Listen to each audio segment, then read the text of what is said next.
తిరువూరు నియోజకవర్గ TDP MLA కొలికపాటి Srinivasarao విలేకరుల సమావేశం మాట్లాడుతూ తెలుగు రాష్ట్రాల రాజకీయాల గురించి రాజకీయ వార్తల గురించి మాట్లాడుతున్నంతగా అభివృద్ధికి సంబంధించిన విషయాలు చర్చకు రావు. చంద్రబాబు నాయుడు ముఖ్యమంత్రిగా పనిచేసిన ప్రతిసారి అన్ని ప్రాంతాల్లో అన్ని రంగాల్లో అంతకుముందు జరిగిన అభివృద్ధి కన్నా ఎంతో ఎక్కువ అభివృద్ధి జరిగినా మళ్లీ ఎన్నికలు వచ్చే నాటికి అభివృద్ధి చెప్పుకోలేకపోవడం వల్ల ఓడిపోయిన సందర్భాలు ఉన్నాయి. కూటమి ప్రభుత్వం అధికారంలోకి వచ్చేసరికి ఆంధ్రప్రదేశ్ ఆర్థిక పరిస్థితి అగాధంలో ఉందన్న విషయం వైసీపీ వాళ్ళు కూడా ఒప్పుకున్నారు. మరి ఆర్థికంగా అగాధంలో కూరుకుపోయిన రాష్ట్రాన్ని మళ్ళీ ఈ దేశంలో నెంబర్ 1 రాష్ట్రం చేస్తాను అని చెప్పేసి చంద్రబాబు నాయుడు ప్రజల దగ్గరికి వెళ్లాడు. రాష్ట్రాన్ని అరాచక పాలన నుండి అలాగే ఆర్థిక అగాధం నుండి కాపాడతామని చెప్పి ప్రజల మద్దతుతో ప్రభుత్వాన్ని ఏర్పాటు చేసి ఈ 15 నెలలుగా చంద్రబాబు నాయుడు నాయకత్వంలోని ప్రభుత్వం నిరంతరం చేసిన శ్రమ ఫలితంగా ఆర్థిక సంవత్సరం 2025-26 ఆర్థిక సంవత్సరం మొదటి త్రైమాసిక ఫలితాలు అంటారు. మొత్తం ఆర్థిక సంవత్సరంలో ఒక ఆర్థిక వ్యవస్థ ఎలా పడేసిందో ప్రతి 3 నెలలకు ఒకసారి మదింపు చేస్తారు. ఆర్థిక సంవత్సరంలో జాతీయ స్థాయిలో అంటే భారతదేశ ఆర్థిక వ్యవస్థ 8.8% వృద్ధి రికార్డు చేస్తే ఆంధ్రప్రదేశ్ రాష్ట్ర ప్రభుత్వం 10.5% ఆర్థిక అభివృద్ధి నమోదు చేసింది. అలాగే జాతీయ సగటుకు అధిగమించి డబుల్ డిజిట్ గ్రోత్ సాధించిన రాష్ట్రాన్ని ఆ తర్వాత 5 సంవత్సరాలు పాలించిన జగన్మోహన్ రెడ్డి శ్రీలంక పక్కన పెట్టాలని చూశాడు. చంద్రబాబు నాయుడు ఆర్థిక వ్యవస్థ గురించి మాట్లాడుతూ సింగపూర్ పక్కన పెట్టాలంటారు, అమెరికా పక్కన పెట్టాలంటారు. రాబోయే ఎన్నికల్లో జగన్ కు 11 కన్నా ఎక్కువ సీట్లతో ఈసారి పులివెందులలో కూడా తెలుగుదేశం పార్టీ అభ్యర్థి గెలిపించడం ద్వారా ప్రజలు బుద్ధి చెప్తారని జగన్మోహన్ రెడ్డికి తెలియజేస్తున్నారు. మరి ఆర్థికంగా అగాధంలో ఉన్న రాష్ట్రాన్ని మళ్ళీ ఈ దేశంలోనే నంబర్ 1 రాష్ట్రం చేస్తాను అని చెప్పేసి చంద్రబాబు నాయుడు గారు ప్రజల దగ్గరికి వెళ్ళి మాకు అధికారాన్ని ఇవ్వండి, రాష్ట్రాన్ని అరాచక పాలన నుండి అలాగే ఆర్థిక అగాధం నుండి కాపాడుతామని చెప్పి ప్రజల మద్దతుతో ప్రభుత్వాన్ని ఏర్పాటు చేసి ఈ 15 నెలలుగా చంద్రబాబు నాయుడు గారి ప్రభుత్వం, చంద్రబాబు నాయుడు గారి నాయకత్వంలోని కూటమి ప్రభుత్వం నిరంతరం చేసిన శ్రమ ఫలితంగా ఈరోజు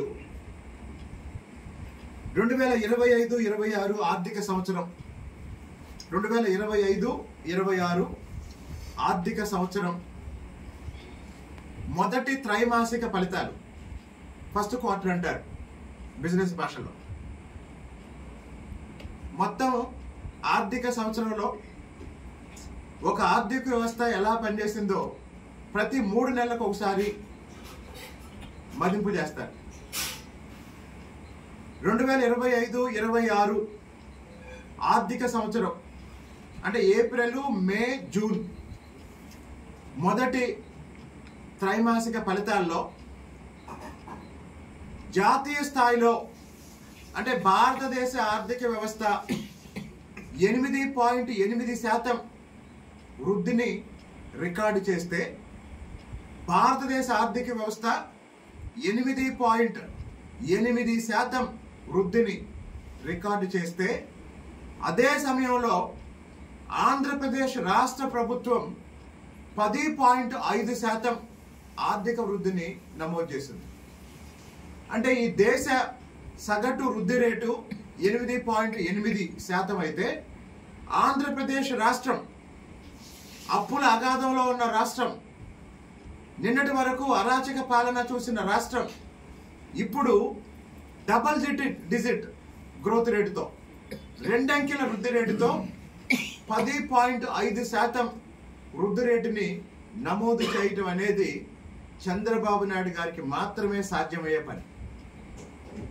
చంద్రబాబు నాయుడు గారికి మాత్రమే సాధ్యమయ్యే పని.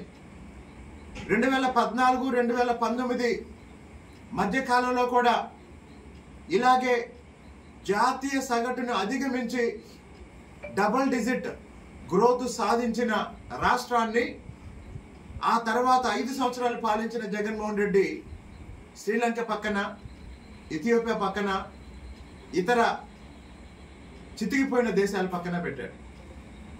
చంద్రబాబు నాయుడు గారు ఎప్పుడు ముఖ్యమంత్రి అయినా ఆంధ్రప్రదేశ్ ఆర్థిక వ్యవస్థ గురించి మాట్లాడుతూ సింగపూర్ పక్కన పెట్టాలంటారు, అమెరికా పక్కన పెట్టాలంటారు, అభివృద్ధి చెందిన జపాన్ పక్కన పెట్టాలంటారు. మరి ఈరోజు ఈ 10.5% వృద్ధి రేటు ఎలా సాధ్యమైందో ప్రజలందరూ ఆలోచించి జగన్మోహన్ రెడ్డి ఇంట్లోంచి బయటికి రాకుండా విమర్శలకు మాత్రమే వీడియోలు తయారు చేసి పెడుతున్నాడు. బయటకు వచ్చి ప్రెస్ మీట్ కూడా కాదు, ఆయన ఇంట్లో కూర్చొని నలుగురిని పిలుచుకొని వీడియోలు తీసి బయటికి పంపిస్తున్నాడు. మరి ఈ 10.5% ఎలా సాధ్యమైందో, ఈజ్ ఆఫ్ డూయింగ్ బిజినెస్ గురించి మాట్లాడిన చంద్రబాబు గారు ఇప్పుడు స్పీడ్ ఆఫ్ డూయింగ్ బిజినెస్ గురించి ఏం చేస్తున్నారో ఎవరన్నా వైసీపీ నాయకులు చర్చకు వస్తే కూటమి ప్రభుత్వం తరపున నేను ఆ చర్చలో పాల్గొని జగన్మోహన్ రెడ్డి గారికి అయినా ఆయన పార్టీ నాయకులకైనా రాష్ట్రంలో కూటమి ప్రభుత్వం నాయకత్వంలో జరుగుతున్న ఆర్థిక అభివృద్ధి గురించి చెప్పడానికి సిద్ధంగా ఉన్నారు. ఈ గణాంకాలే సాక్ష్యం. ఇది తెలుగుదేశం పార్టీ తయారు చేసిన గణాంకాలు కాదు, కేంద్ర ప్రభుత్వ సంస్థలు తయారు చేసిన నివేదికలు. జాతీయ వృద్ధి రేటు 8.8%, ఆంధ్రప్రదేశ్ వృద్ధి రేటు 10.5%. కాబట్టి రాష్ట్రంలో జరుగుతున్న అభివృద్ధికి సహకరించమని, అలాగనే సంక్షేమ కార్యక్రమాల్లో ఎక్కడైనా పొరపాట్లు కానీ చిన్న చిన్న తప్పులు కానీ ఉంటే మాజీ ముఖ్యమంత్రిగా రాష్ట్ర ప్రజల అభివృద్ధి కోరుకుంటే కూటమి ప్రభుత్వానికి సలహాలు ఇవ్వమని జగన్మోహన్ రెడ్డి గారికి సందర్భంగా విజ్ఞప్తి చేస్తున్నారు.